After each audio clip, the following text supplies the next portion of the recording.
Bismillahirrahmanirrahim. Assalamualaikum warahmatullahi wabarakatuh.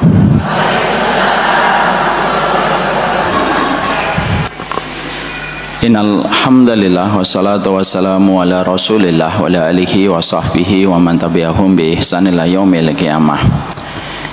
Seluruh para penuntut ilmu yang hadir pada kesempatan pagi kali ini dan keluarga besar Masjid Darussalam, semoga kita senantiasa di dalam perjalanan kita dan setiap ibadah yang kita lakukan, setiap ketaatan yang kita kerjakan, setiap doa yang kita rangkai di dalam perjalanan hidup kita memantaskan kita untuk mendapatkan pertolongan dari Allah. Tidak ada yang paling kita butuhkan di dalam kehidupan kita kecuali pertolongan. Sebesar apapun ujian yang kita hadapi, sebesar apapun problematika yang kita jumpai, selama kita mendapatkan pertolongan dari Allah, maka tidak berarti setiap ujian sebesar apapun gelombang itu datang menghempaskan kehidupan kita. Karena pertolongan itulah sesuatu yang paling besar di dalam kehidupan orang yang beriman. Tidak ada yang bisa membuat lautan menjadi daratan kecuali pertolongan Allah.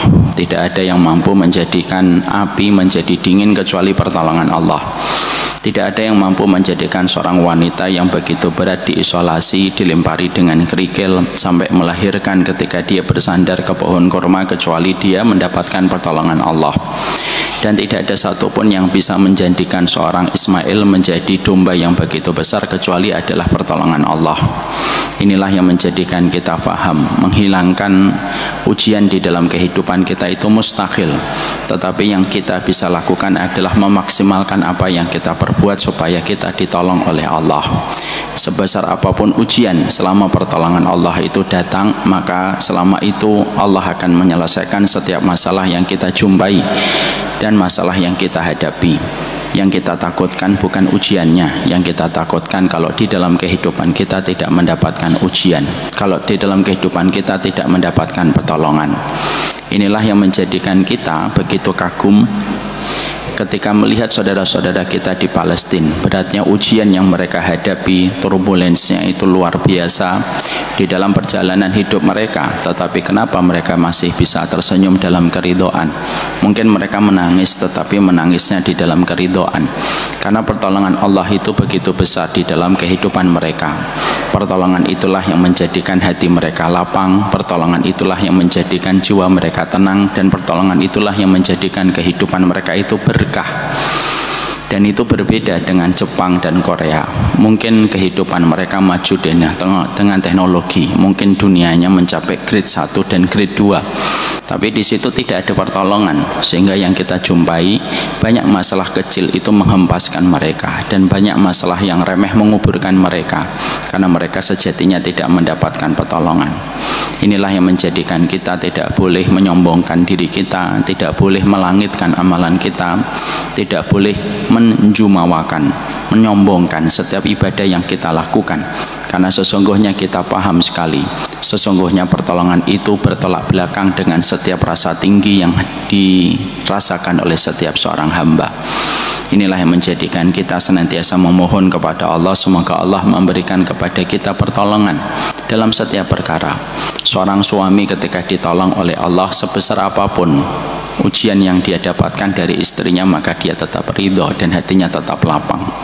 Sebesar apapun ujian yang dihadapi seorang istri, tapi kalau dia mendapatkan pertolongan, dia tetap ridho kepada Allah, dan dia tahu tidak ada takdir Allah yang salah dan tidak ada takdir Allah yang cacat. Kalau seorang orang tua dia mendapatkan pertolongan, maka dia tetap dalam kondisi hati yang lapang ketika mendapatkan ujian melalui putra dan putri keturunannya, karena pertolongan Allah itu puncak dalam kehidupan setiap makhluk. Itulah yang menjadikan kita memahami kenapa ada satu ayat yang sering kita baca setiap hari 17 kali, iyyaka na'budu wa iyyaka nasta'in. Kepadamu ya Allah kami beribadah dan kepadamu kami meminta pertolongan. Kenapa ini diulang sampai 17 kali? Karena sesungguhnya kita faham, kita mengerti, apapun ibadah kita dan apapun hidup kita akan berantakan kalau kita tidak mendapatkan pertolongan. Semoga taklim kita, Semoga kesabaran ibu, semoga keridhaan seorang suami itulah yang memantaskan dia mendapatkan pertolongan di dalam perjalanan hidup. Kepada Allah kita senantiasa berharap semoga setiap ilmu yang kita serap dengan jujur itulah yang memantaskan kita mendapatkan pertolongan. Amin insyaallah. Sini nak. Ya mau dia. Alhamdulillah, tentunya senantiasa kita bersyukur kepada Allah atas setiap nikmat yang Allah berikan di dalam perjalanan kehidupan kita. Karena sesungguhnya intisari setiap ketaatan itu cuma ada 3. Kalau ibu memasak, intinya kelapa itu pada perahannya. Maka sesungguhnya ketaatan itu ada ratusan, bahkan mungkin ribuan kalau di total. Tapi inti pada setiap ketaatan itu terletak pada 3 pilar, yang apabila kita memiliki 3 pilar itu, sesungguhnya tidak ada tempat kembali kita dan tidak ada kampung halaman kita kelak di babak kedua kecuali adalah surga. Apa 3 pilar? Yang pertama adalah sabar ketika kita sedang diuji. Sabarnya itu memang tanpa tepi di dalam perjalanan kehidupan kita atas setiap peristiwa yang terkadang datang ketika memberikan ujian dan kesulitan di dalam kehidupan kita. Hidup tanpa sabar itu sebagaimana jasad tanpa kepala. Karena sesungguhnya kedudukan sabar di dalam kehidupan kita sebagaimana kedudukan kepala di dalam tubuh kita. Yang kedua, syukur atas setiap kenikmatan dan kemudahan yang Allah berikan di dalam kehidupan kita. Ketika kita syukurnya itu tanpa batas terhadap setiap nikmat yang Allah berikan di dalam kehidupan kita. Dan yang ketiga, intinya itu ridho kepada setiap takdir yang Allah berikan di dalam perjalanan hidup kita. Kita terkadang mempelajari 3 perkara itu secara bersamaan dalam satu momentum kehidupan kita.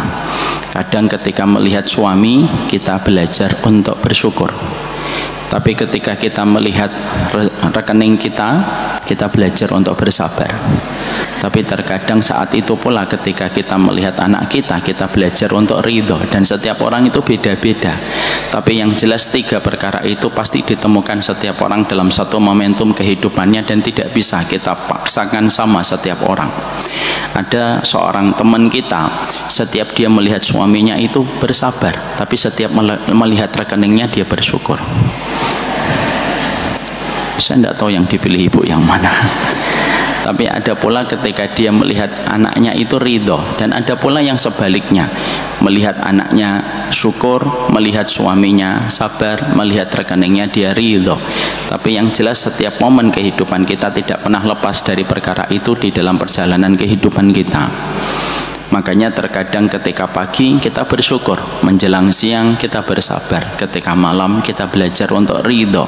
Karena begitulah intisari dalam kehidupan kita. Karena sesungguhnya segala sesuatu ada core-nya, segala sesuatu ada intinya. Dan inti di dalam ketaatan kita itu ada 3. Sabarmu tanpa batas, syukurmu tanpa syarat, dan ridhomu seluas samudra. Maka itulah yang menjadikan kita senantiasa memberikan intisari dalam kehidupan ketaatan kita kepada Allah.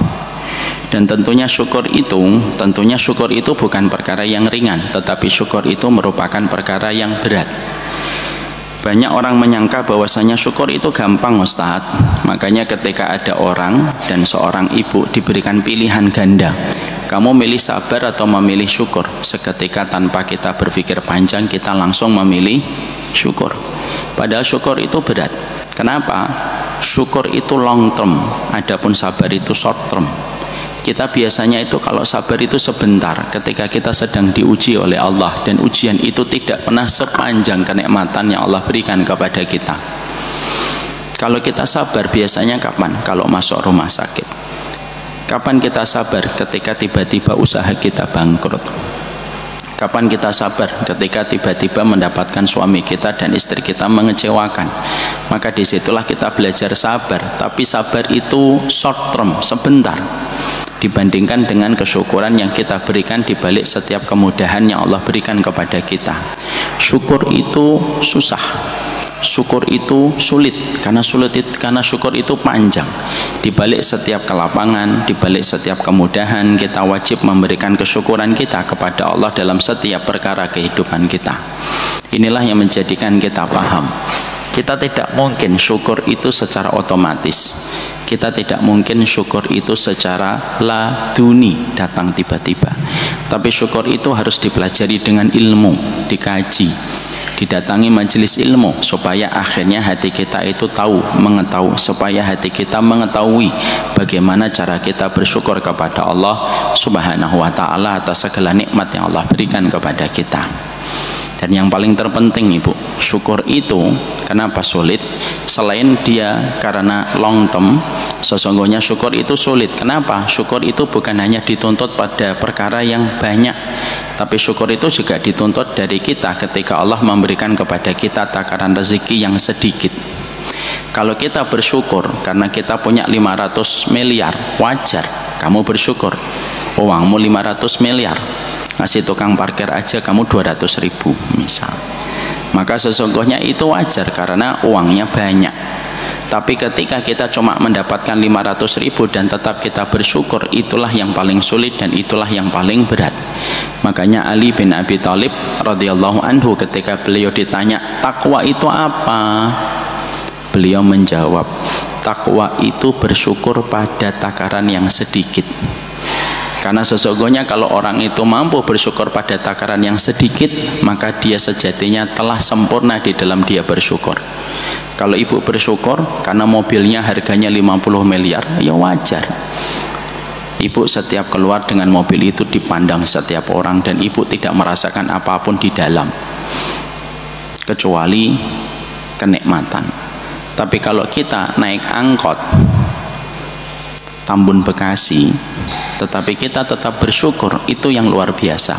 Bersyukur ketika harta kita banyak itu kebaikan, tapi bersyukur ketika harta kita takarannya sedang dikurangi oleh Allah, itu kemuliaan. Saya ulang kembali, bersyukur ketika harta kita banyak itu kebaikan, tapi bersyukur ketika harta kita sedang dikurangi oleh Allah, itu adalah kemuliaan. Karena belum tentu setiap orang mampu bersyukur pada takaran yang dikurangi oleh Allah. Mungkin kita juga bertanya, ini juga berkaitan dengan kondisi ekonomi negara kita tercinta yang hari ini sedang turbulens berat, dan banyak sektor ekonomi yang sudah mulai melemah dan sudah mulai meredup, walaupun kita tidak pernah bosan berdoa semoga kondisi ini cepat berlalu. Tapi mungkin bagi kita juga mikir, kenapa takarannya menjadi sedikit Ustadz? Kadang-kadang Allah itu kurangi takaran kita. Kenapa? Supaya terasa nikmatnya itu terasa gampang.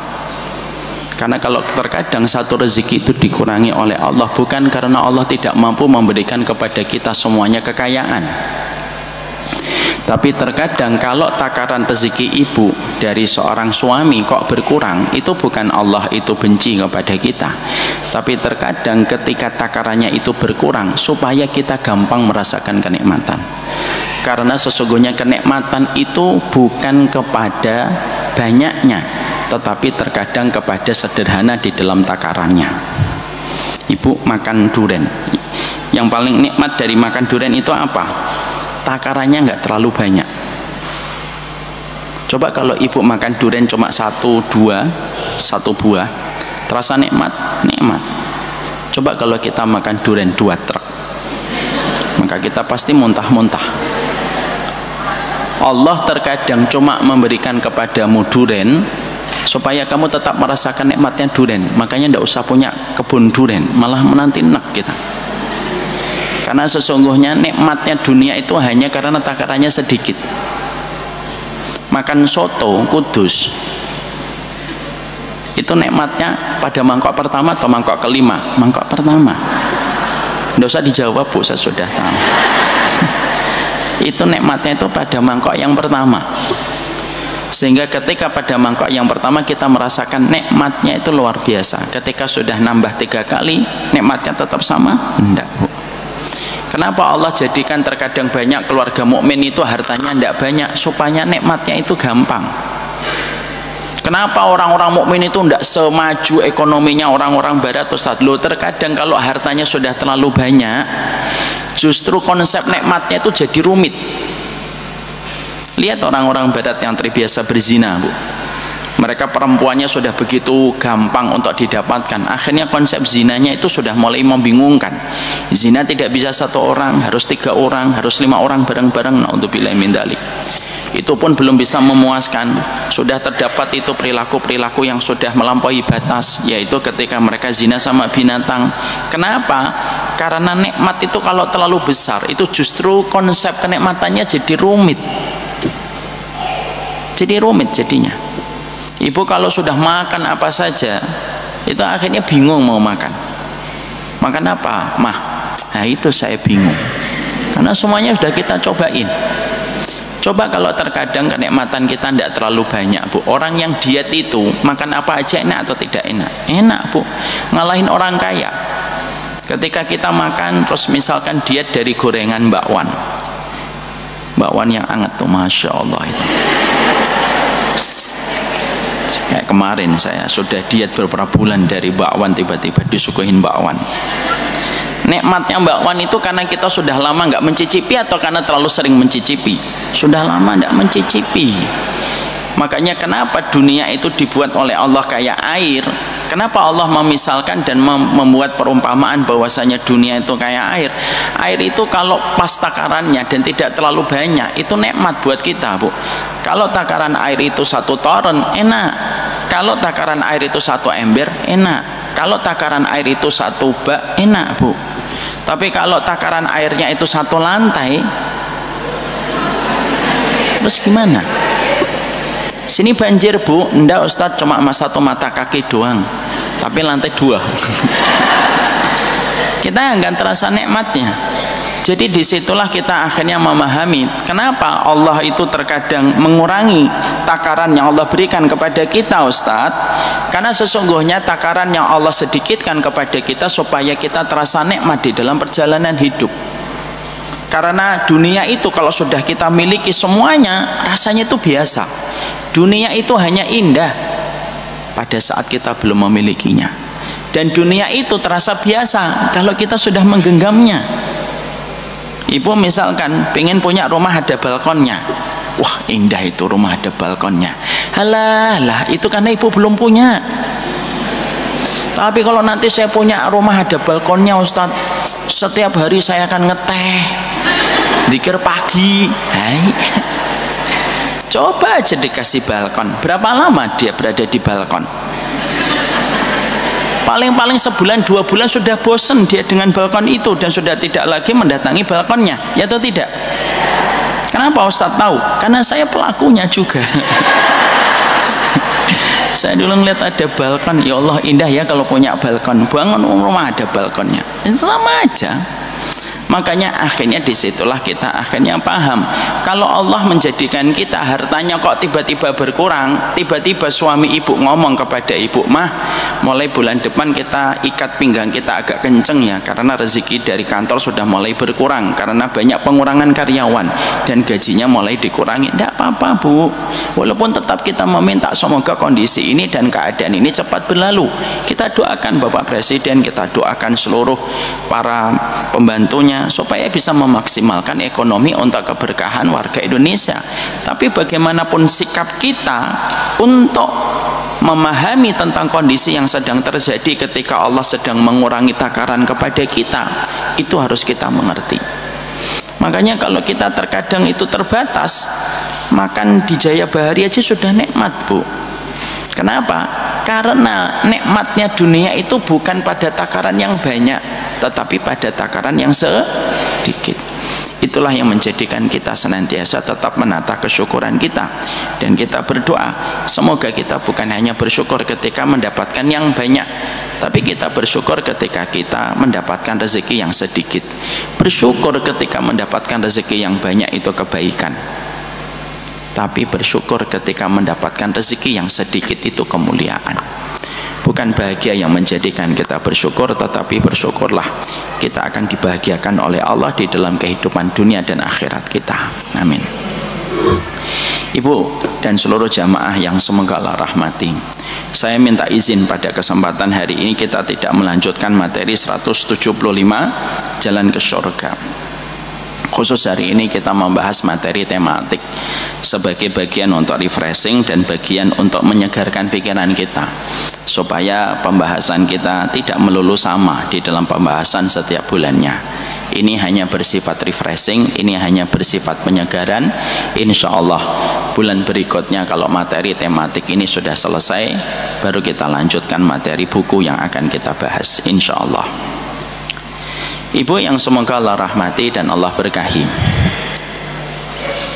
kita tentunya paham bahwasanya di dalam kehidupan kita Allah itu ingin supaya kehidupan kita itu mudah, karena Allah itu zat yang sangat mencintai kita. Konsekuensi ketika Allah itu sangat mencintai kita, maka Allah itu memudahkan kehidupan kita. Allah punya sifat memudahkan, tetapi Allah tidak memiliki sifat untuk menyulitkan, karena tidak ada makhluk yang paling Allah cintai, siapapun ibu, apapun latar belakang ibu, dan apapun status sosialnya ibu. Setiap dari kita, setiap makhluk ketika Allah ciptakan, maka sesungguhnya Allah itu mencintai kita, dan konsekuensi ketika Allah mencintai kita, Allah memudahkan setiap kehidupan kita, dan Allah tidak pernah membuat kesulitan. Kalaulah seorang ibu ketika punya anak selalu ingin memudahkan urusan anaknya, itu barulah satu makhluk yang Allah ciptakan.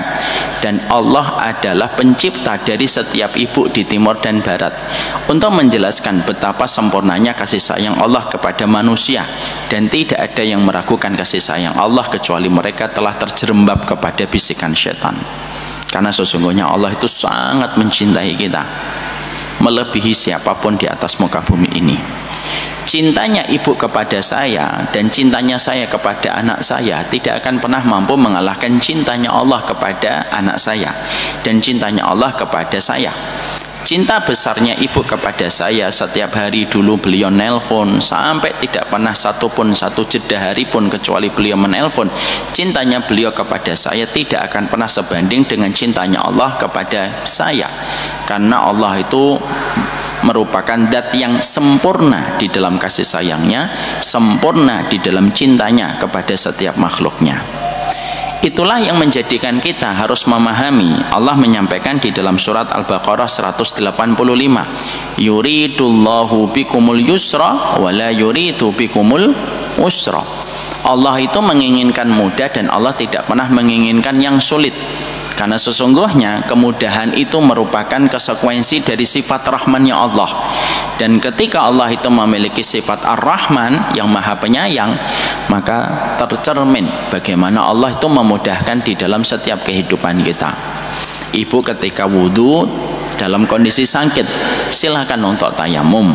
Ketika ibu dalam kondisi safar, ketika penat dan lelah di dalam perjalanan, maka silahkan ibu untuk safarnya itu menjamak sholat atau mengqashar sholat. Ketika kita puasa tetapi kita sakit, silahkan untuk mengqadha. Bahkan Allah pun mengambil harta kita, dan itu pun bukan untuk Allah. Ketika Allah itu memberikan kewajiban kepada kita zakat, zakat itu takarannya jauh lebih sedikit dibandingkan semua aturan yang dibuat oleh manusia. Zakat itu hanya 2,5%. Itu pun mencapai nisab, dan itu pun mencapai haul. Dan itu menunjukkan kepada kita bahwasanya Allah itu menginginkan kemudahan di dalam kehidupan kita. Hidup kita ini mudah, Bu, sebenarnya, karena sesungguhnya Allah tidak pernah membuat kehidupan ini berat, karena sesungguhnya Allah itu sayang kepada kita. Memang betul Allah menciptakan dunia, dan Allah betul di dalam dunia ini Allah memberikan ujian, tapi Allah jadikan setiap ujian itu mudah untuk kita, karena begitulah sifat Allah yang sempurna ketika ingin memudahkan setiap kehidupan manusia.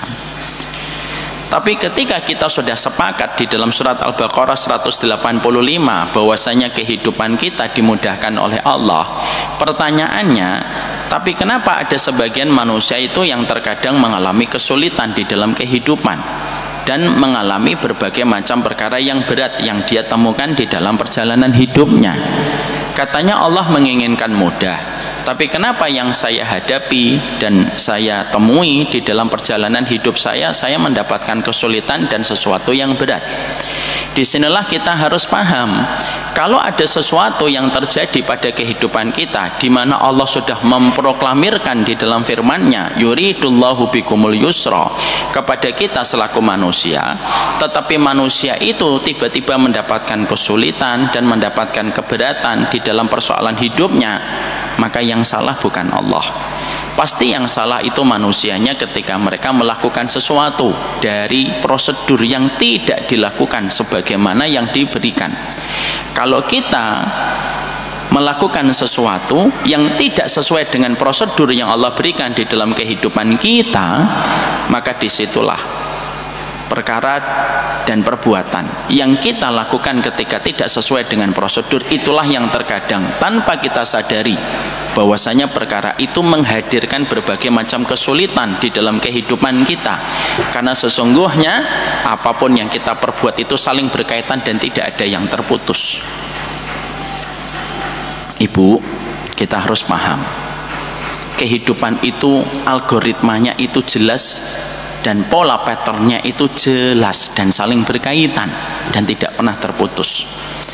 Kalau ibu sebagai book lover, pencinta buku, ibu pasti tahu kalau kita membuka halaman 45, halaman 45 itu tidak berdiri sendiri, pasti berhubungan dengan halaman 44, 43, 40, 37, 30, 29, 25. Kenapa? Buku yang baik itu adalah buku yang tidak pernah terputus antara satu halaman dengan halaman berikutnya. Kalau ibu pencinta buku pasti bisa meresapi omongan saya. Buku yang bagus itu yang terkadang kita sudah menghabiskan 120 halaman, tapi jawabannya ada halaman kedua ketika baru membuka buku tersebut. Itu menunjukkan kepada kita bahwasanya ternyata buku itu setiap halamannya itu tidak pernah terputus kecuali saling tersambung. Kalau kita melihat komponen lampu itu tidak mungkin satu dengan yang lainnya tidak tersambung. Setiap komponen itu saling terkait dan setiap komponen itu saling tersambung.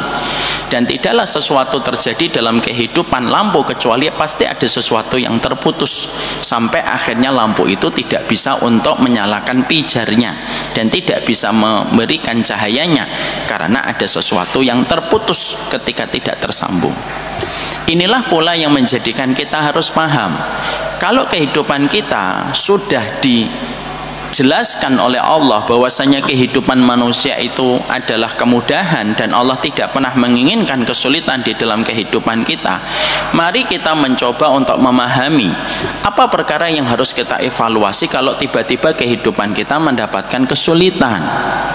Karena apa? Kadang kesulitan yang datang dalam kehidupan kita bukan Allah yang jahat, tapi terkadang kesulitan datang dalam kehidupan kita karena ada sesuatu yang salah yang pernah kita perbuat. Kesalahan itu yang menyebabkan terjadinya berbagai macam perkara yang konslet di dalam kehidupan kita. Handphone dan laptop itu tidak mungkin akan blue screen kecuali dia sudah ada tanda-tandanya. Sebelum dia blue screen, dia itu sudah menunjukkan gejalanya, dia sudah menunjukkan isyaratnya. Tiba-tiba bufferingnya lama, tiba-tiba kalau berpindah dari satu aplikasi ke aplikasi yang lain itu lama sekali, dan itu sebenarnya tanda sebelum terjadinya blue screen. Dan ketika akhirnya laptop ataupun handphone tidak bisa lagi dipakai, semua itu ada tandanya. Makanya kita ini harus paham bahwasanya kehidupan agama kita itu kehidupan agama yang menyuruh kita untuk mengevaluasi. Janganlah kita menjadi orang yang sekuler, bahwasanya apa yang kita hadapi hari ini tidak ada hubungannya dengan hari kemarin. Janganlah kita berpikir sekuler, apa yang kita hadapi hari esok itu tidak ada hubungannya dengan 1 bulan yang lalu. Enggak, Bu. Kalau kita berpikir apa yang kita temukan hari ini tidak ada hubungannya dengan hari kemarin, kita berarti tidak mengenal Allah dan kita bodoh terhadap Allah. Karena ternyata kita paham menurut penjelasan ulama, semua ketetapan takdir baik yang kita lakukan kemarin itu berkaitan tentang apa yang akan terjadi di masa mendatang. Karena begitulah takdir berjalan dalam kehidupan kita, karena segala sesuatu itu ada polanya yang harus kita pelajari. Allah itu menciptakan ini semua ada polanya, Bu. Kita ketika melihat kucing, musim kawinnya kucing aja kita tahu, dan itu bisa kita baca polanya. Ketika kita melihat burung, kita bisa membaca polanya. Kapan burung ini pergi, kapan burung ini kembali. Bahkan ketika ikan paus mengeluarkan suara di dasar lautan yang begitu gelap, itu pun para ilmuwan bisa menemukan polanya. Kalau suara ini dia sedang berkomunikasi dengan paus yang lain. Kalau suara ini dia sedang mencari betina untuk berkembang biak. Disitulah kita akhirnya paham, kalau sesuatu itu ada polanya, maka kehidupan kita pun ada polanya. Allah menginginkan kita mudah, Allah menetapkan kehidupan ini mudah. Tapi kalau tiba-tiba kehidupan kita mendapatkan kesulitan, maaf, jangan pernah berpikir bahwasanya kesulitan hari ini tidak ada hubungannya dengan apa yang kita pernah perbuat hari kemarin. Karena apa? Semuanya itu tersambung di dalam perjalanan hidup. Kalau ibu pernah menemukan motherboard itu, masya Allah, motherboard itu satu perangkat di dalam komputer. Maka di situ ada RAM, di situ ada prosesor, di situ ada hard disk, itu tersambung menjadi satu. Setiap partnya motherboard, bagi yang pernah melihat komputer, itu semuanya penting. Salah satu bagian satu partnya rusak, misalkan RAM-nya rusak, maka akan berakibat komputer itu tidak bisa untuk digunakan. Kalau ada prosesornya yang rusak, maka komputer itu pun tidak bisa untuk dipakai. Artinya kalau sekecil itu saja ternyata kita mendapati semua komponennya itu berkaitan, kehidupan kita pun berkaitan, dan kita diperintahkan oleh Allah untuk mengevaluasi setiap waktu perjalanan kehidupan kita. Kenapa? Evaluasi itu penting. Karena sekali lagi, tidak ada kesulitan yang terjadi dalam kehidupan kita kecuali kesulitan itu pasti punya sebab yang kita pernah lakukan tanpa kita sadar, dan ketika kita lupa, perkara itu menyebabkan kesulitan yang kita temukan hari ini. Mari kita belajar dari apa yang pernah terjadi dalam kisahnya seorang ulama besar, yaitu Muhammad bin Sirin. Muhammad bin Sirin itu merupakan ulama besar.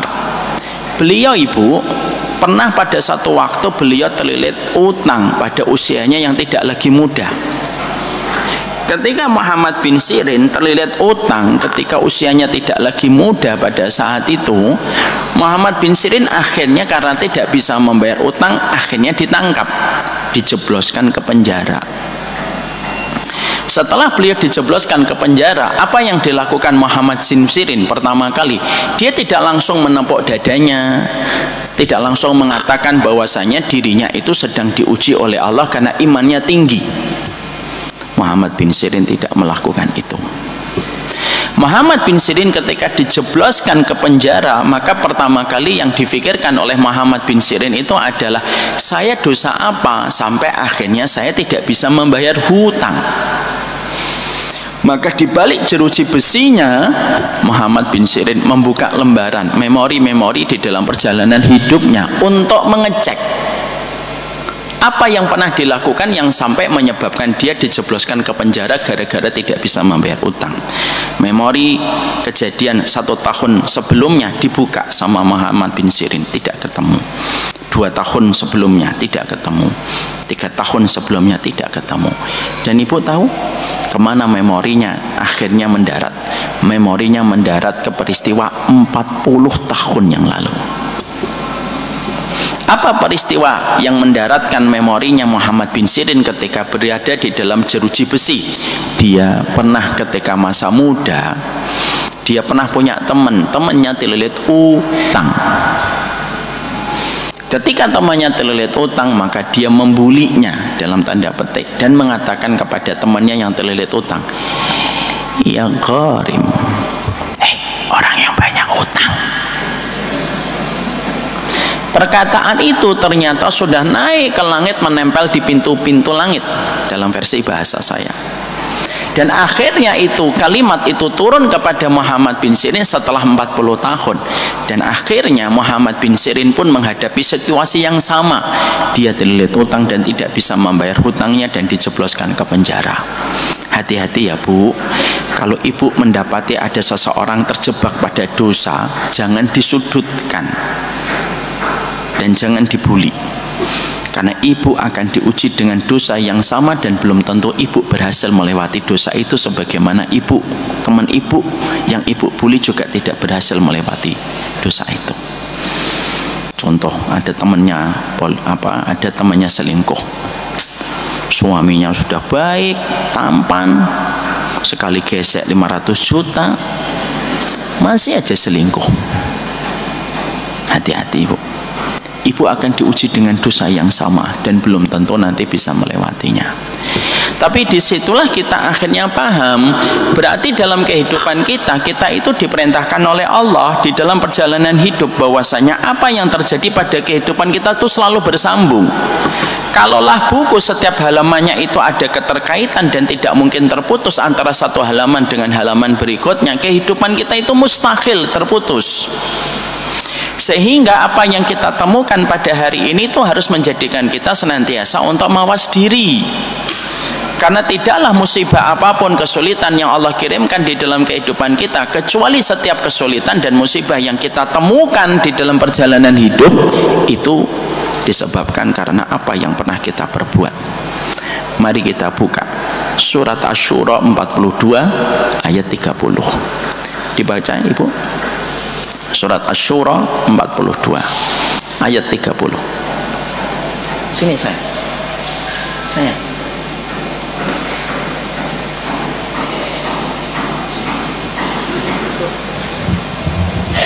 Surat Asy-Syura ayat 30.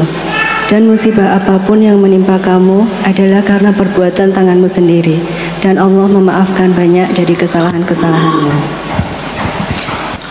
Allah menyampaikan kepada kita, perhatikan ayatnya, wa ma asabakum min musibatin fabima kasabat aydikum wa yafu an katsir. Tidaklah satu musibah, apapun musibah yang menimpa kepada dirimu, kesulitan yang menimpa ke dirimu, kesedihan yang menimpa kepada dirimu, itu bukan Allah yang jahat, bukan Allah yang zalim. Tidaklah setiap musibah apapun yang kita temukan di dalam kehidupan kita, Allah menyampaikan fabima kasabat aydikum, itu disebabkan karena ulah kedua tanganmu sendiri. Jadi tidak mungkin Allah itu menciptakan sebuah takdir itu random, dan tidak mungkin Allah itu menciptakan sebuah takdir itu berantakan dan tidak saling berkaitan. Tapi ketika kita belajar pada surat Asy-Syura ayat 30, disitulah kita paham kehidupan kita itu saling berkaitan Ibu. Dan sesungguhnya orang mukmin itu adalah mereka yang tidak pernah berhenti untuk senantiasa mengevaluasi apa yang pernah kita lakukan kemarin, harus segera kita evaluasi untuk kebaikan kita di masa mendatang. Karena kita di dalam kehidupan tidak hanya diperintahkan untuk menjalaninya, karena kehidupan itu tidak flat. Tapi di dalam kehidupan kita diperintahkan oleh Allah, di dalam kehidupan itu kita harus mengevaluasi setiap hari. Karena apa yang kita kemarin lakukan itu bisa jadi berdampak dengan apa yang kita temukan di hari besok dan hari lusa. Dan itu yang berbahaya kalau kita tidak pernah mengevaluasi di dalam kehidupan kita. Mari kita buka di dalam surat Al-Hasyr. Dibuka surat Al-Hasyr.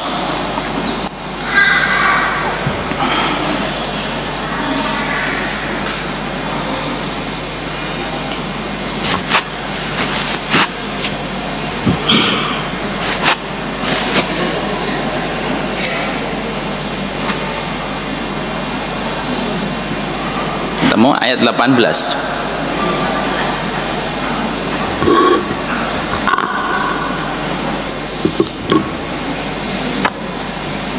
Al-Hasyr 18. Quran Surah Al-Hasyr ayat 18. Wahai orang-orang yang beriman, bertakwalah kepada Allah dan hendaklah setiap orang memperhatikan apa yang telah diperbuatnya untuk hari esok atau akhirat, dan bertakwalah kepada Allah. Sungguh Allah Maha teliti terhadap apa yang kamu kerjakan. Ya. Allah menyampaikan kepada kita di dalam surat Al-Hasyr, dan itu ada satu perintah yang sangat powerful yang Allah berikan kepada kita. Ya ayyuhalladzina amanu wal tangdur nafsum ma qaddamat lighad wattaqullaha innallaha khabirum bima ta'malun. Orang yang beriman, bertakwalah kamu kepada Allah, dan hendaklah setiap diri memperhatikan apa yang telah diperbuat untuk kehidupan hari esok atau kehidupan hari akhirat. Dan bertakwalah kepada Allah, karena sesungguhnya Allah mengetahui detail atas apa yang kita perbuat. Disitulah kita akhirnya paham kehidupan kita itu sudah diproklamirkan oleh Allah itu sebenarnya mudah. Kalau tiba-tiba kehidupan kita mendapatkan musibah, kehidupan kita mendapatkan kesulitan di dalam perjalanan hidup kita, Allah lalu menyampaikan di dalam surat Asy-Syura dan di dalam surat Al-Hasyr ayat 18, maka lihatlah apa yang kamu perbuat kemarin untuk kebaikan kamu di masa mendatang. Artinya sungguh kehidupan kita yang pernah kita perbuat itu itu sangat mempengaruhi dengan apa yang kita dapatkan pada kehidupan kita berikutnya. Maaf ya Bu, kalau ada seorang bapak atau seorang ibu kok sampai dia berkeluh kesah dan dia sedih menceritakan tentang anaknya yang durhaka, kita tidak bisa langsung mengatakan bahwasanya mengkambing hitamkan anak dan mengatakan, nak kamu durhaka. Itu terlalu instan dan itu cara yang paling gampang. Tapi kalau kita mendapati kok anak itu durhaka kepada kita sampai membanting pintu di depan kita dan menaikkan suara kita, pertanyaannya itu banyak yang harus dilewati. Satu, apakah dulu kita tidak durhaka kepada anak sebelum anak durhaka kepada kita? Jangan-jangan kita dulu sebagai orang tua durhaka kepada anak sebelum anak durhaka kepada kita. Itu baru komponen satu. Atau yang kedua, apakah dulu kita ketika menjadi anak tidak pernah menaikkan suara dan membanting pintu kamar kita di depan bapak dan ibu kita sebelum anak kita hari ini membanting pintu di depan kita? Karena ternyata semuanya berkaitan. Makanya beberapa waktu yang lalu ada seorang bapak dan ibu datang ke kantor saya, lalu mereka bertanya, lalu mereka konsultasi. Di sela-sela konsultasi itu sang ibu lalu bertanya tentang kondisi anaknya. Ustadz, saya tuh kalau hubungan sama anak saya itu kayak wanita lagi menghubungi laki-laki yang menolak cintanya. Saya telepon nggak diangkat, saya video call dia tidak memperlihatkan wajahnya, saya tanya panjang lebar jawabnya singkat-singkat. Saya tuh kayak wanita Ustadz lagi mendekati laki-laki yang tidak suka sama saya Ustadz.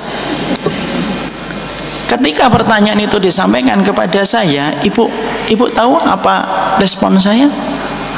Respon saya cuma satu, dan respon itu tidak terjawab sampai hari ini.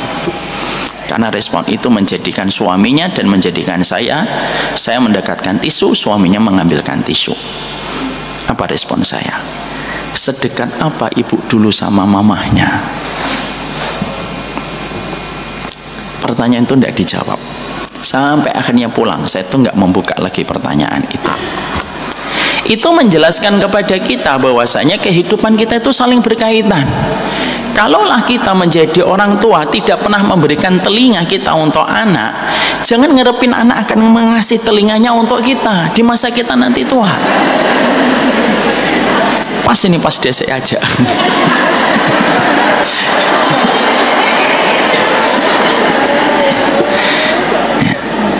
Kalau kita tidak pernah memberikan 100 alasan untuk membersamai anak di waktu kecil, anak tidak punya 1000 alasan membersamai dirimu ketika kamu rentah.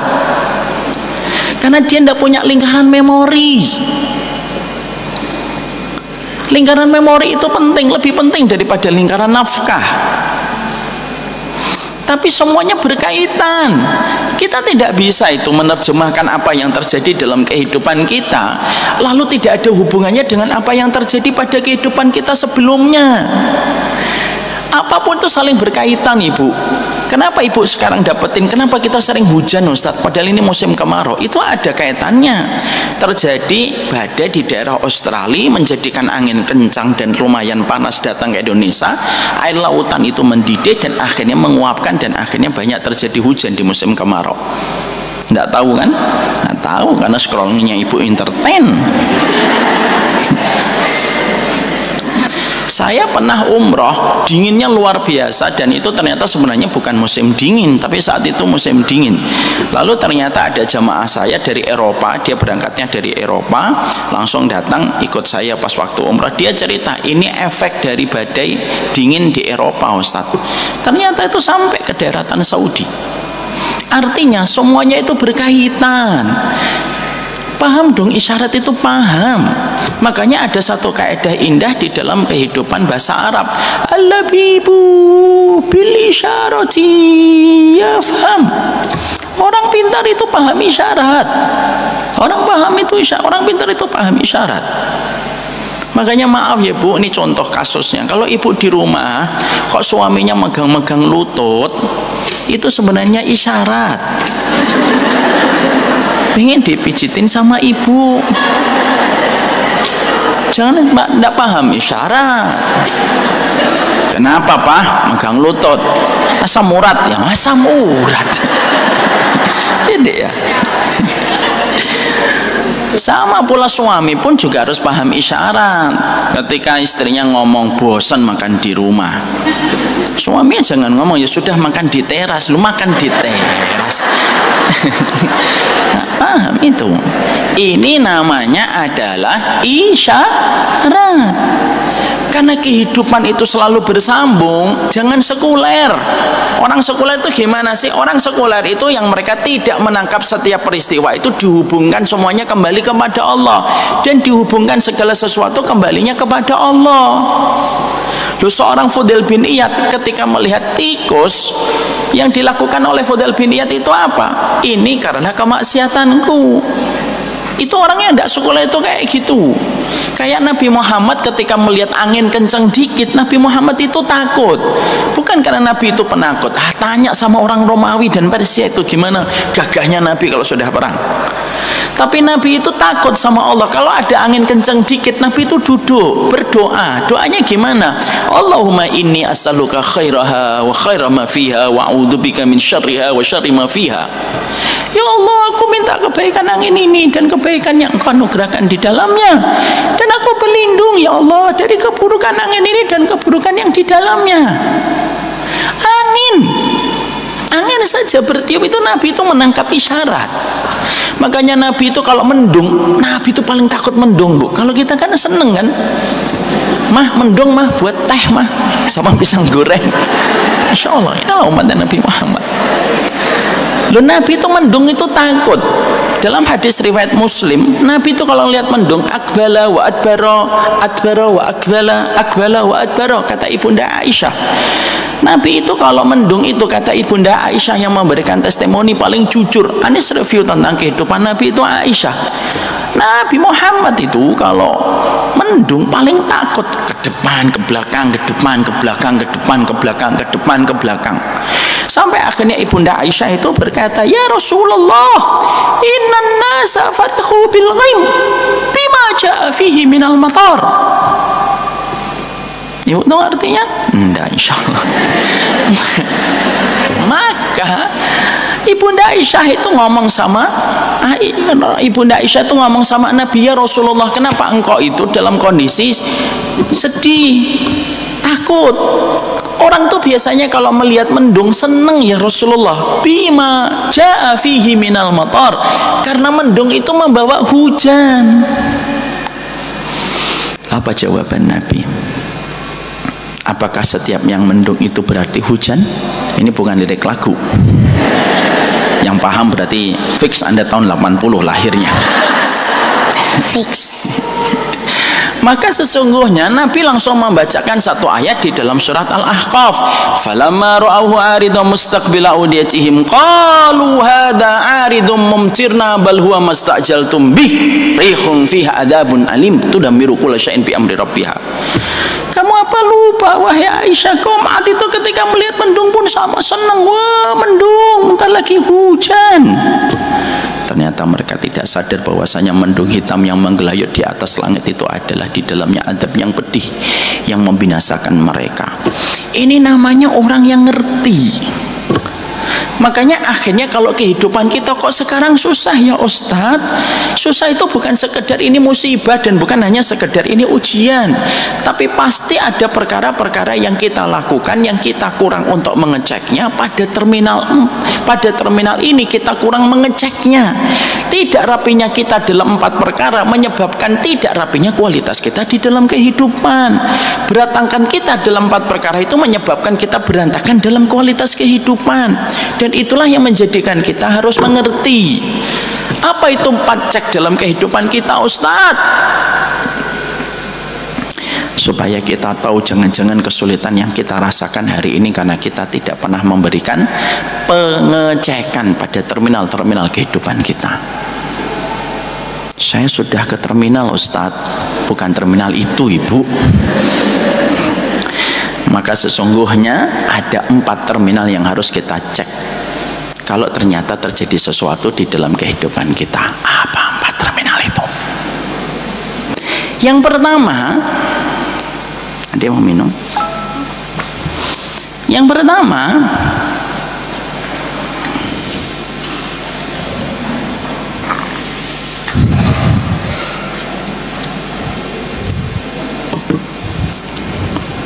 bismillah.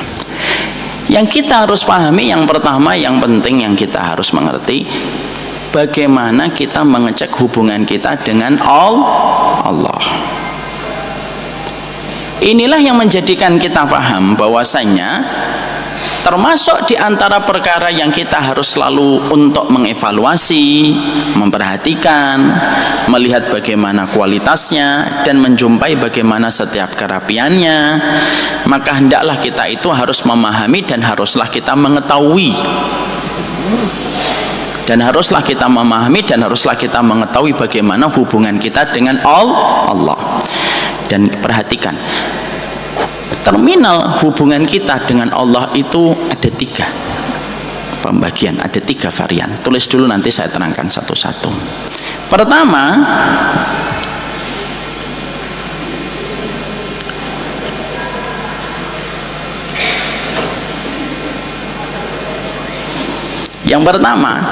cek ketaatan dan ibadah kita kepada Allah.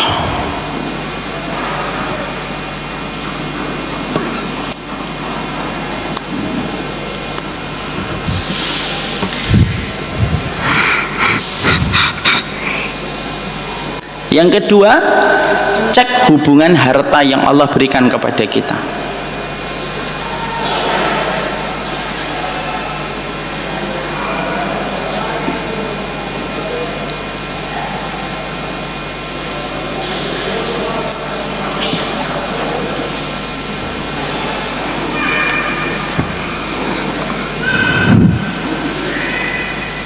Yang ketiga, cek bagaimana manajemen syahwat kita di dalam hidup. Syahwat itu apa, Abi? Syahwat itu nafsu.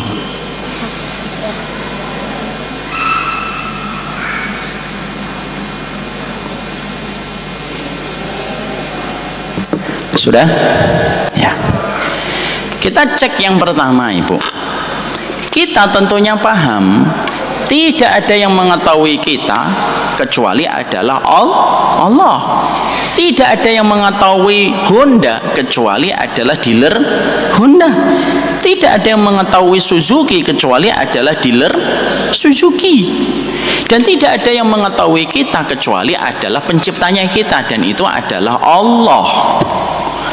Yang pertama yang harus kita lakukan, kalau ada di antara kehidupan kita, ada kehidupan yang mulai sulit, ada satu ujian yang mulai datang, ada satu musibah yang kita jumpai, maka sesungguhnya yang harus kita lakukan di dalam kehidupan itu apa? Ngecek bagaimana ketaatan dan ibadah kita. Ibadah itu, Ibu, Allah syariatkan dalam kehidupan kita itu bukan karena Allah itu butuh validasi dari kita. Enggak, Bu, demi Allah. Allah itu ghaniyun hamid. Allah itu maha kaya dan tidak membutuhkan apapun dari makhluknya, dan Allah itu maha terpuji. Sering sekali kita itu mikir kalau kita taat Allah itu senang dan bertambah kerajaannya. Enggak. Makanya Allah berfirman dan mendeklarasikan di dalam hadis qudsinya. Apa hadis qudsinya yang disampaikan oleh Allah? Law anna awalakum wa akhirakum wa insakum wa jinnakum ala atqa qalbi rajuli wahidin minkum mazada fi mulki syai'an. Kalaulah seluruh manusia, jin dan manusianya, dan seluruh manusia itu dari awal sampai akhirnya semuanya sepakat untuk taat kepada diriku, kata Allah, itu tidak pernah menambah kerajaanku sedikit pun walaupun secuil kuku. Jadi Bu, kalau orang di timur dan di barat, dari Donald Trump sampai orang di Narogong, semuanya sepakat untuk taat kepada Allah, Bu. Semuanya sepakat untuk taat kepada Allah. Demi Allah, itu kata Allah, tidak menambah kerajaanku walaupun satu ujung kuku pun. Sebaliknya kata Allah, lau anna walakum wa akhirakum wa insakum wa jinnakum, kalaulah seluruh manusia semuanya sepakat untuk bermaksiat kepada Allah, semuanya sepakat, nggak ada yang mau pakai hijab, nggak ada yang mau sholat, nggak ada yang mau untuk sujud, nggak, semuanya minum khamr, semuanya makan riba, semuanya zina semau-maunya. Kata Allah sendiri ketika Allah memproklamirkan, Allah berfirman, mana qasamin dzalika fi mulki syai'an, itu pun tidak ngurangi kerajaan sedikit pun. Jadi kita kalau beribadah itu bukan karena Allah butuh validasi, enggak. Allah itu kalau menyuruh kita untuk ibadah karena sesungguhnya algoritma hidup ini sudah ditentukan oleh Allah. Dan sesungguhnya setiap ketaatan itu bukan hanya sekedar pahala, dan sesungguhnya ketaatan yang kita lakukan bukan untuk Allah, untuk kebutuhannya Allah, enggak. Tapi ketaatan yang kita lakukan itu memudahkan perjalanan hidup kita ketika kita mengikuti prosedurnya. Jadi ketaatan itu mengikuti prosedur Allah. Saya ambilkan contoh, Bu. Kita ikutin syariat yang ringan aja, belum yang berat-berat, Bu, yang ringan saja. Ibu tahu nggak, begadang itu haram atau makruh? Makruh. Makruh itu dibenci, tapi dosa atau tidak dosa? Tidak dosa. Ibu tahu nggak kenapa ibadah itu, kenapa begadang itu makruh? Karena memang Rasulullah tidak pernah begadang. Butuh berapa ratus tahun untuk membuktikan secara medis, butuh 1400 tahun. Hari ini para dokter sepakat mengatakan, kalau pingin hidupnya panjang, jangan begadang. Begadang itu mengurangi jatah hidupmu. Pernah dengar? Ada satu dokter viral itu. Ternyata hanya untuk urusan begadang pun, kenapa kita disuruh oleh Allah habis isya tidur, habis isya tidur? Makanya Nabi tidak pernah taklim itu habis isya. Makanya ibu jangan ngarep minta taklim dari saya habis isya. Sorry saya. Kenapa? Karena habis isya itu waktu tidur. Ternyata perkara makruh saja itu ternyata secara fix dan confirm itu dibuktikan oleh medis bahwasanya ternyata yang benar itu bukan begadang, tapi tidur itu lebih awal. Artinya ketika kita tidur lebih awal, niatnya untuk mengikuti sunnah dan ibadah, itu bukan karena Allah butuh validasi dari ibu, enggak, tapi untuk kebaikan hidup kita sendiri. Contoh, Allah nyuruh kita untuk tidur itu menghadap kanan atau menghadap kiri? Menghadap kanan. Orang kalau tidak paham kan ngomongnya apa sih, ini syariat cerewet banget, tidur dibahas, ini harus begini, kan begitu omongannya. Tapi ternyata sekarang para dokter mengatakan apa, Ibu? Ibu kalau tidur menghadap kiri, jantungnya berat. Kadang-kadang kita tuh lebih percaya dokter daripada Nabi. Kalau kita tidur menghadap kanan, itu jantungnya itu dalam kondisi tidak tertekan. Jadi akhirnya semuanya itu ternyata dari dua contoh ini saja sudah membuktikan kepada kita taat. Lakukan ibadah sesuai dengan akidah dan sunnah yang benar. Karena apa? Ibu kalau rapi hubungannya di sini, Allah merapikan kehidupan kita berikutnya. Karena apa? Ibadah itu bukan hanya sekedar urusan fikihnya ketika mendapatkan pahala, tapi ibadah itu cara untuk merapikan kualitas kita di dalam kehidupan. Sholat, ala sholat, jangan dilihat fikihnya. Sholat itu membentuk algoritma kebaikan di dalam kehidupan kita. Makanya maaf, emang ibadah itu sebesar itu Ustadz, efeknya dalam merapikan kualitas kita dalam kehidupan dan merupakan terminal cek yang harus kita berikan dalam hidup. Iya, mana dalilnya Ustadz? Oke, kita datangkan dalil. Ibu tahu ada seorang sahabat ini digigit kalajengking, Bu, di waktu sore. Lalu ketika disengat kalajengking, semalaman dia kesakitan. Pagi harinya dia lapor kepada Nabi, ya Nabi, ladaghatni al-aqrab, ya Rasul, tadi malam aku disengat kalajengking. Perhatikan jawaban Nabi. Nabi langsung bersabda, laula antakul a'udzu bikalimatillahi tammah min syarri ma khalaq. Kalaulah tadi sore kamu berzikir, a'udzu bikalimatillahi tammah min syarri ma khalaq, aku berlindung dengan kalimat Allah yang sempurna dari segala keburukan makhluk yang Allah ciptakan. Kalau kamu berzikir dengan zikir itu, kata Nabi, tidak mungkin kalajengking itu menyengat kamu. Jadi ternyata sahabat itu diberitahu oleh Nabi dengan satu kaidah.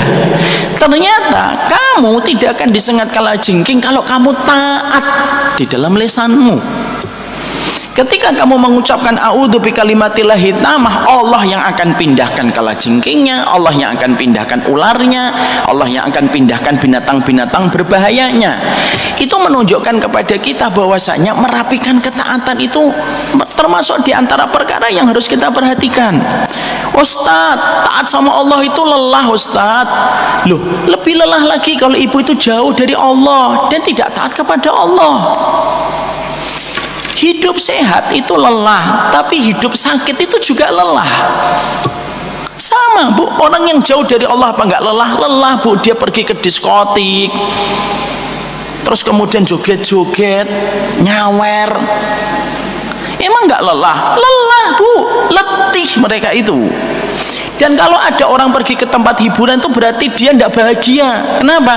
Karena kalau dia bahagia tidak akan pergi ke tempat hiburan. Kenapa ibu nggak pergi ke tempat hiburan? Karena ibu bahagia kan? Coba kalau ibu tidak bahagia, ibu nggak mungkin ke sini, ke diskotik. Maka sesungguhnya inilah yang menjadikan kita harus mengerti. Saya itu ingin supaya kita memperbaiki dulu. Ternyata ibadah itu banyak diantara kita menyangka kalau kita ibadah Allah mendapatkan kebaikan dari ibadah kita. Enggak, Bu. Allah enggak butuh validasi makhluk.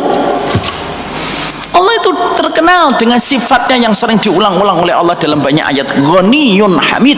Allah itu maha kaya, tidak butuh makhluknya. Dan Allah itu maha terpuji. Jadi kenapa Allah mendeklar secara terang dan berulang-ulang dengan kata Ghaniyun kepada kita? Supaya setiap manusia itu menyadari betul. Setiap manusia itu menyadari betul bahwasanya ibadah yang kita lakukan itu sejatinya bukan karena profit yang Allah dapatkan kalau kita beribadah, tapi sesungguhnya untuk kebaikan hidup kita.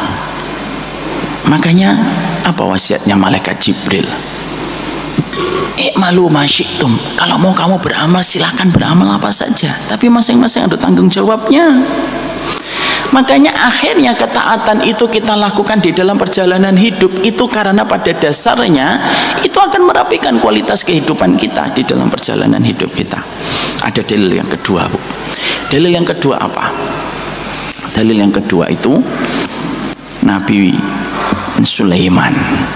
Nabi Sulaiman itu, Ibu, punya 100 istri. Jangan dikomentari, Nabi dikomentari. Tes. Ya. Nabi itu punya 100 istri. Lalu pada saat itu ketika Nabi itu punya 100 istri, satu sore beliau itu pernah mengatakan begini, Bu. La atufanna hadhihi lailah. Saya akan mencampuri 100 istri saya malam ini. 100-100-nya saya campuri. Nggak usah komentar. maka 100-100-nya saya akan campuri. Lalu beliau berkata, nanti 100-100 istri saya yang saya campuri itu semuanya akan mengandung.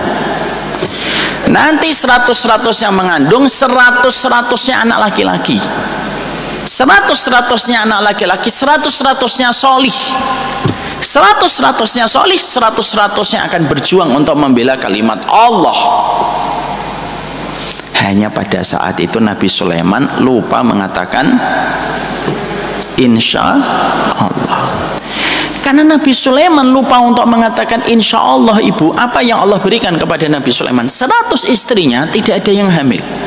Yang hamil cuma satu. Yang hamil cuma satu. Berarti yang tidak hamil berapa? Pintar. Berarti yang tidak hamil 99. Yang satu yang hamil ini ketika lahir, sebagian besar ahli sejarah mengatakan lahirnya, maaf saya singkatkan dalam bentuk yang paling mudah, lahir dalam kondisi berkebutuhan khusus. Lalu Nabi Muhammad SAW ketika mendapati peristiwa itu, Nabi Muhammad langsung berkata, apa perkataan Nabi? Kalaulah Nabi Sulaiman sebelum mencampuri 100 istrinya, Nabi Sulaiman itu mengatakan, malam ini saya akan campuri 100 istri saya, insya Allah 100 istri saya nanti akan melahirkan, insya Allah semuanya anak laki-laki, insya Allah semuanya solih, insya Allah semuanya akan berjuang di kalimat Allah. Pasti Allah memberikan kepada beliau 100 istrinya hamil, 100 istrinya punya anak laki-laki, 100 istrinya anaknya solih, 100 istrinya akan berjuang membela kalimat Allah. Ibu bisa memahami point of view dari riwayat ini? Kalimat insya Allah itu bisa mempengaruhi apa yang kita temukan di masa mendatang. Itu baru insya Allah. Apalagi sholatmu, zikirmu, tahajudmu. Itulah yang perkara yang sering kita tidak pahami. Taatnya kita itu terkadang bahwasanya kita berpikir ketaatan itu untuk mengejar dan memberikan kebaikan sama Allah. Enggak, bu, enggak ada sama sekali kebaikan yang kita berikan kepada Allah, walaupun satu cuil pun. Taatlah kepada Allah. Kenapa kamu harus taat kepada Allah? Ya karena ketaatan itulah yang akan menjaga, yang itu yang akan memberikan kepada kita kerapian hidup. Ada peristiwa kisah nyata yang pernah saya baca di satu grup, tapi ini nyata. Ada satu perempuan tinggal di Inggris, bu, di London.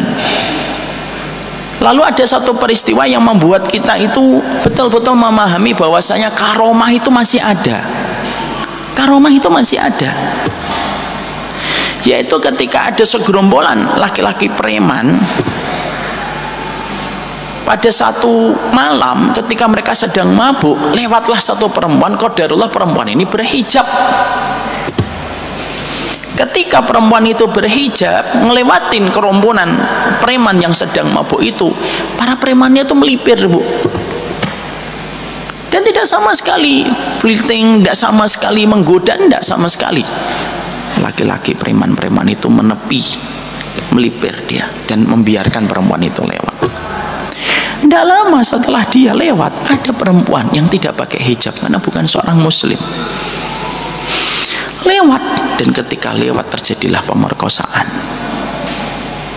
Yang menarik bukan pada saat itu, yang menarik adalah ketika akhirnya perempuan ini mengadu ke polisi, mengadukan, akhirnya polisi memberikan olah TKP, dan ketika memberikan olah TKP, Masya Allah, diproses semuanya, termasuk semua saksi mata yang hadir pada lokasi itu dimintain keterangan, tak terkecuali wanita berhijab ini, bu, karena ketahuan di CCTV lewat, akhirnya dipanggil.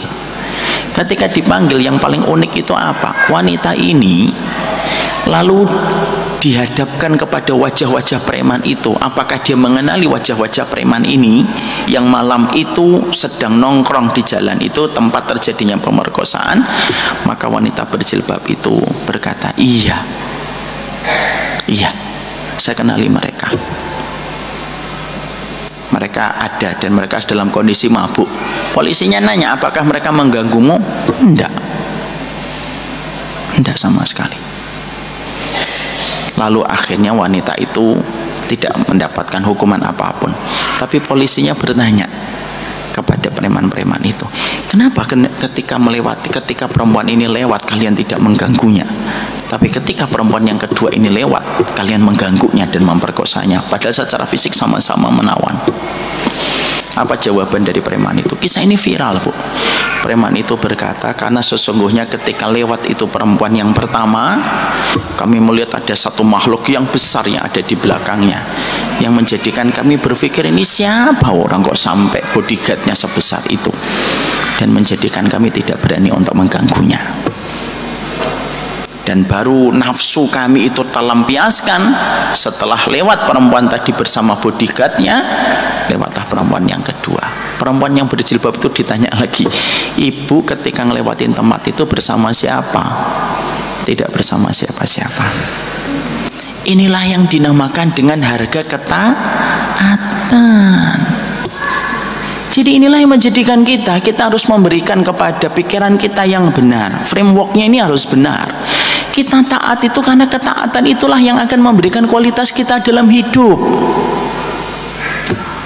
Ustadz, ada yang bermaksiat tapi kaya raya. Ustadz, orang yang kaya itu bukan berarti kualitas hidupnya terjaga. Bobrok sekali pikiran kita kalau mengatakan orang kaya itu pasti adalah orang yang berkualitas. Berarti nanti kalau kita hidup pada zaman Nabi Musa, mungkin kita akan kagum sama Qarun. Orang kaya itu belum tentu berkualitas, Bu, tergantung iman dan takwanya. Sebagaimana orang yang miskin juga belum tentu mulia, tergantung iman dan takwanya. Tapi membuat standar bahwasanya orang kaya itu pasti berkualitas, belum tentu. Mari kita buka surat Al-An'am 44. Al-An'am 44.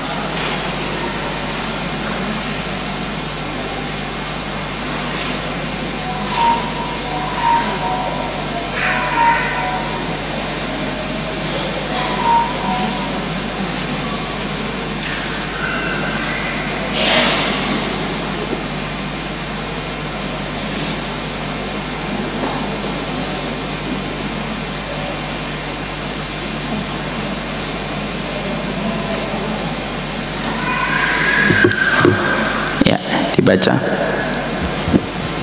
Surah Al-An'am ayat 44 ya Ustaz. Maka ketika mereka melupakan peringatan yang telah diberikan kepada mereka, kami pun membukakan semua pintu kesenangan untuk pelan-pelan, Bu. Maka ketika mereka melupakan peringatan yang telah diberikan kepada perhatikan, mereka, pattern dan pola dari Allah. Falamma nasu ma dzukiru bihi. Kalau manusia itu sudah lupa sama Allah, bermaksiat, berdosa, apa yang Allah lakukan kepadanya? Allah kasih sakit? Enggak. Allah kasih musibah? Enggak. Allah kasih adab? Enggak. Falamma nasu ma dzukiru bihi fattahna alaihim abwaba kulli syai'in. Bacakan, Bu. Kami bukakan. Kami pun membukakan semua pintu kesenangan untuk mereka. Kami membukakan pintu kesenangan untuk mereka. Yang asalnya hartanya segini dijadikan gede. Yang hartanya tipis dijadikan tebal. Yang hartanya berkeliuk-keliuk asalnya dijadikan lurus, nembus kepada hartanya. Maaf ya, Bu, orang kaya itu ada dua, sebagaimana orang miskin itu ada dua. Ada orang miskin yang mulia, ada orang miskin yang dimurkai. Ada orang kaya yang dicintai, ada orang kaya yang dimurkai. Ya. Tapi kita mendapati surat Al-An'am 44 ini Allah menyampaikan, orang itu kalau bermaksiat, cara Allah memperlihatkan head language-nya Allah kepada orang yang Allah benci, bencinya Allah kepada orang yang Allah tidak ridho itu apa? Justru Allah bukakan semua kesenangan dunia untuk mereka. Jadi mereka itu bisa ngapain apa aja, Bu. Ketika mereka sudah dibukakan semua pintu kesenangan duniawi untuk mereka, akhadnahum baghtatan fa idahum mublisun. pada saat itulah datang itu kematian sekonyong-konyong pada kehidupan mereka. Pada saat itulah mereka kembali kepada Allah dalam kondisi terhenyak. Jadi di situ kita mendapati dan kita menjumpai Allah itu kalau tidak suka ngasih orang itu dikasih gula, dalam tanda petik gulanya banyak. Supaya apa? Supaya gagal ginjal, dalam tanda petik. Ini bukan dalam arti yang sebenarnya loh, paham ibu? Jadi orang itu kalau tidak disenangi sama Allah itu apa? Akhirnya diberikan kesenangan semuanya, diloskan semuanya oleh Allah. Sehingga akhirnya dia terus bersenang-senang dengan apa yang dia dapatkan dan apapun yang dia peroleh. Pada saat ketika dia mati, pada saat itulah dia kembali kepada Allah dalam kondisi terhenyak, dan dia mempertanggungjawabkan semua kesenangan yang pernah dia jumpai di dalam kehidupan. Yang paling kita khawatirkan adalah bukan orang yang berdosa, Bu, tapi yang paling kita khawatirkan adalah ketika ibu berdosa dan saya berdosa, tapi Allah tambahkan rekeningnya. Itu yang paling kita takutkan. Ketika suami kita banyak maksiatnya, tapi rekeningnya semakin tinggi, itu yang paling kita takutkan. Ya, karena apa? Orang semacam itu akan semakin amnesia terhadap Allah. Karena apa? Dia merasa kemaksiatan pun masih memberikan kepadanya pundi-pundi harta yang tidak ada habisnya. Saya ambilkan contoh ibu. Ibu, kalau ibu minum khamr, tidak usah ibu lah, orang lain. Ada 2 orang minum khamr. Ada 2 orang minum khamr, Bu. Ada 2 orang minum khamr. Terus yang pertama minum khamr baru 1 teguk muntah. Terus yang kedua minum 10 teguk dan 1 botol, enggak muntah dan enggak pusing. Mana yang berbahaya? Yang pertama atau yang kedua? Yang lebih baik yang tidak minum. Yang lebih baik adalah yang pusing. Kenapa? Karena yang pusing itu langsung berhenti, dan kalau diajak minum khamr mikir-mikir. Mbak, ya minum lagi yuk. Nggak, kemarin saya minum 1 teguk langsung muntah-muntah, 4 hari cuti saya. Tapi yang minum sampai 10 botol nggak muntah-muntah, temennya ngomong, Mbak minum lagi, ayo. Kemarin saya 10 botol alhamdulillah nggak mabuk. Oh, masih ngucapin alhamdulillah. Paham di sini? Justru malah membahayakan. Yang paling baik itu kalau ibu langsung maksiat langsung ada teguran, ya kan? Ketika habis marah-marah sama suami kepleset di tangga, itu bagus itu. Misal, atau misalkan sang suami yang melakukan kesalahan itu langsung dia mendapatkan ini teguran, dan itulah yang menjadikan kita akhirnya memahami betul. Checkpoint yang pertama yang kita harus lakukan kalau tiba-tiba kehidupan kita mendapatkan kesulitan, itu bukan Allah yang menyulitkan. Yuridullahu bikumul yusra. Allah tidak pernah menyulitkan. Tapi kalau kesulitan itu datang dalam kehidupan kita, kesulitan itu datang karena tidak rapinya kita melakukan ketaatan dan ibadah. Dicek sholatnya, dicek ba'diyahnya, dicek qobliyahnya, dicek zikirnya. Ini baru yang pertama, bukan satu-satunya part. Dan ini baru checkpoint yang pertama. Yang kedua, Bu, dicek harta yang Allah berikan kepada kita. Gimana cara ngecek harta itu? Nah, ini yang kita akan sampaikan dalam pertemuan kita berikutnya. Berarti kita baru membahas nomor 1 bab 1. Kita baru membahas 1 bab 1. Nomor 1 ada berapa bab? Ada berapa pasal? Kita baru membahas 1 bab 1 pasal. Ada berapa pasal? 3 pasal. Yang kedua tentang masalah cek hubungan kita dengan harta.